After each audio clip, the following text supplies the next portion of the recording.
नमस्कार विद्यार्थी मित्रांनो, काय मग संपली ना परीक्षा? आता आली का सगळ्यांची आवडती दिवाळीची सुट्टी? आई फराळ करत असेल ना घरी? आणि तुम्हीसुद्धा थोडी मदत करताय ना? अगदी बरोबर. कारण आपल्या छोट्याशा मदतीनेच आईचा थकवा कमी होतो आणि चेहऱ्यावर हसू येतं. मुलांनो, आम्हीसुद्धा लहानपणी दिवाळीच्या सुट्टीची आतुरतेने वाट पाहायचो. पण तुम्हाला माहीत आहे का, या दिवाळीच्या 5-6 दिवसांमध्ये किती सुंदर पारंपरिक गोष्टी असतात? काय म्हणता? थोडंसंच माहिती आहे? काही हरकत नाही. चला मग माझ्यासोबत. आपली भारतीय संस्कृती ही सण, परंपरा आणि आनंदाने भरलेली आहे. प्रत्येक सणामागे निसर्ग, देव आणि माणूस यांचं एक अद्भुत नातं दडलं आहे. आणि हे सगळं आपल्या लहानग्या मित्रांना समजावं म्हणूनच आपल्या लाडक्या सायली मॅडमनी दिवाळी मेळा ही सुंदर संकल्पना मांडली आहे. चला तर मग सुरू करूया आपला IMSचा दिवाळी मेळा. दिवाळीचा पहिला दिवस असतो वसुबारस. यालाच गोवत्स द्वादशी असेही म्हणतात. या दिवशी गाई आणि वासरांचे पूजन केले जाते. गौमाता ही आपल्या भारतीय संस्कृतीत अत्यंत पूजनीय मानली जाते. म्हणूनच या दिवशी गाईला गूळ आणि बाजरी खाऊ घालून तिच्याबद्दल कृतज्ञता व्यक्त करतात. या दिवसाचं महत्त्व म्हणजे निसर्गाच्या देणगीबद्दल कृतज्ञता व्यक्त करणे. दिवाळीचा दुसरा दिवस म्हणजेच धनत्रयोदशी. या दिवशी धन्वंतरी देवाची पूजा केली जाते. तेच वैदिक शास्त्राचे जनक मानले जातात. असा विश्वास आहे की या दिवशी समुद्र मंथनातून धन्वंतरी अमृत कुंभ घेऊन प्रकट झाले होते. म्हणूनच हा दिवस आरोग्य आणि समृद्धीचा मानला जातो. लोक या दिवशी घरातील धान्य, सोने चांदी, नाणी आणि लेखापुस्तकांची पूजा करतात. हा दिवस संपन्नतेची सुरुवात मानला जातो.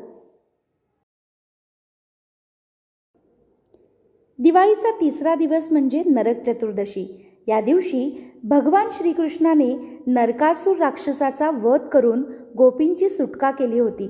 म्हणूनच या दिवशी लवकर उठून तेल मालिश केली जाते आणि उठण्याने स्नान केले जाते. या स्नानाला अभ्यंग स्नान असेही म्हणतात आणि ते आरोग्यासाठीही अत्यंत फायदेशीर आहे. या दिवशी वाईट गोष्टी, दुःख आणि नकारात्मकतेचा नाश होतो असंही मानलं जातं. दिवाळीचा चौथा दिवस म्हणजेच लक्ष्मीपूजनाचा. हा दिवाळीचा सर्वात महत्त्वाचा दिवस मानला जातो.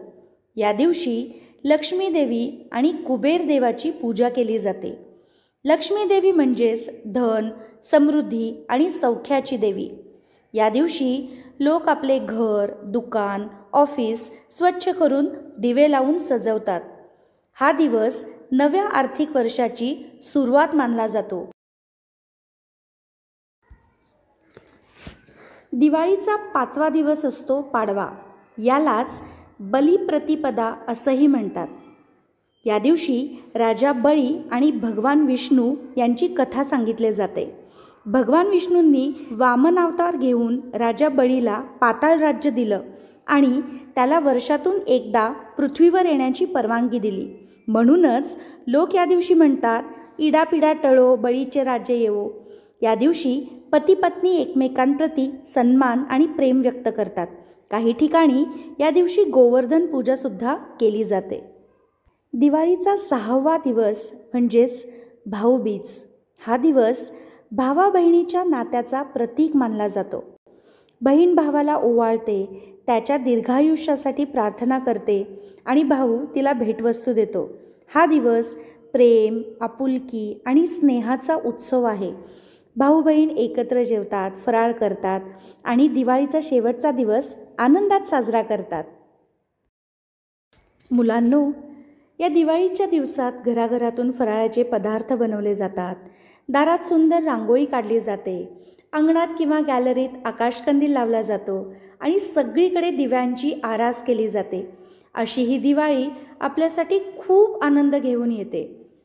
मग कसा वाटला तुम्हाला हा दिवाळी मेळा? नक्की कळवा बरं का तुमच्या टीचर्सना. तुम्ही पण दिवाळी धूम धडाक्यात साजरी करा. सर्वांना दिवाळीच्या खूप खूप शुभेच्छा. धन्यवाद.